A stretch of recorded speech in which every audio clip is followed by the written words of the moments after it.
You ask Tiger to solve. This deals with linear equations with one unknown. The final result is x equals 30. Let's solve it step by step. Simplify the expression. Simplify the fraction. Group the coefficients. Convert the integer into a fraction. Combine the fractions. Combine the numerators. Isolate the x. Multiply both sides by inverse fraction 10/9. Group like terms.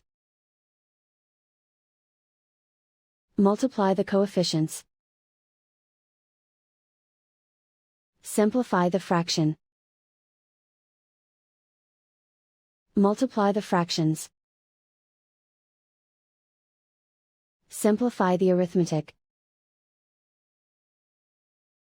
And so the final result is x equals 30.